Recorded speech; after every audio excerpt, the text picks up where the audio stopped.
around the 12th century, what happened was that the samurai class in Japan became pretty dominant, and one of the outcomes of that was that for the only time, the capital of Japan was moved from Tokyo, then called Edo, to Kamakura, which is more of a fortress on the sea.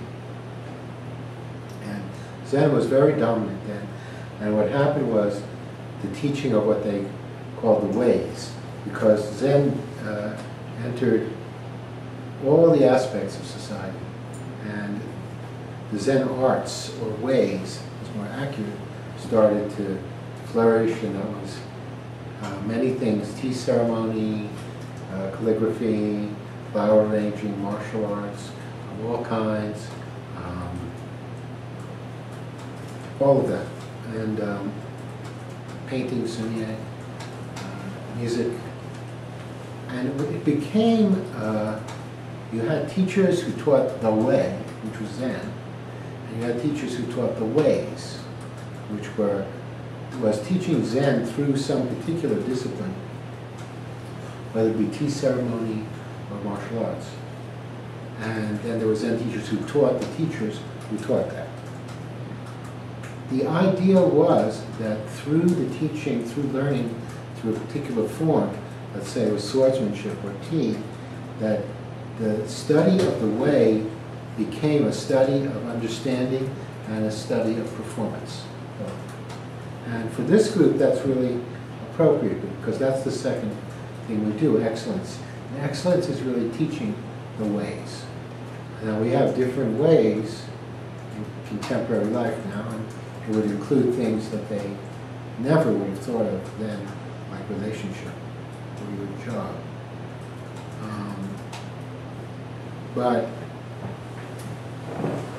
I think it's very important that today, or at least I want to teach that as ways, so that what you learn is not only in terms of teaching, but also holds you to a standard of performance. And so you can hold yourself to that. Otherwise, it becomes really very questionable what's being taught.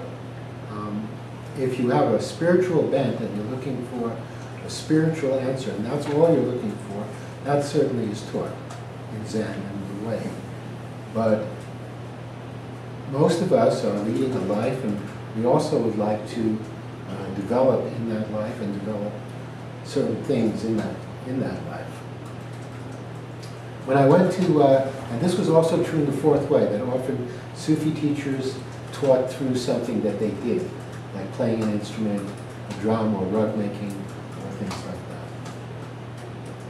There's a really good side to that, which is that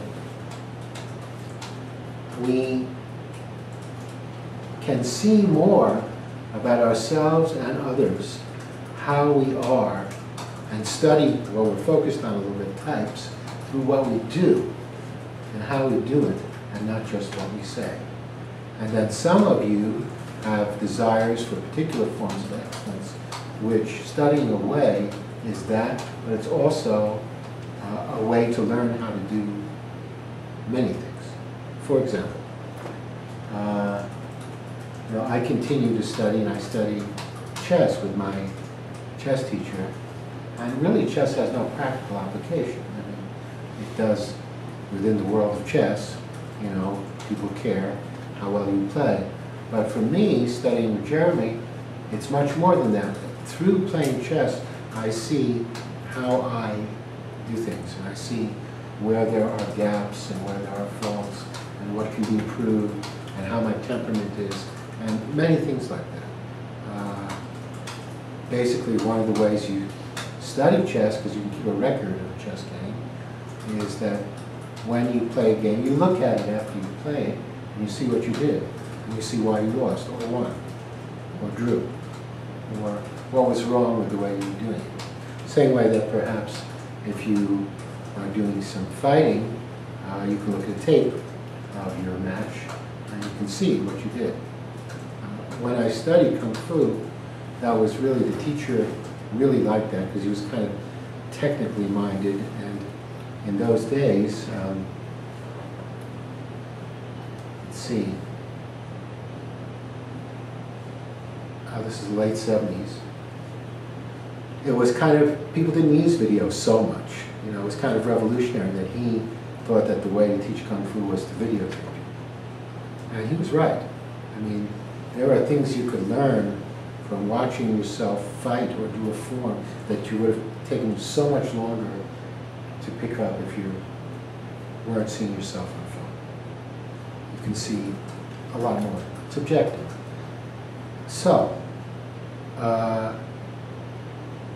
what I would, and it became also in the Rinzai school, it became kind of a regular thing for a teacher to do three things, to teach the dharmas and to teach, to be proficient at a martial art and an art, both, and another art. So martial art and painting, martial art and calligraphy, martial art and poetry,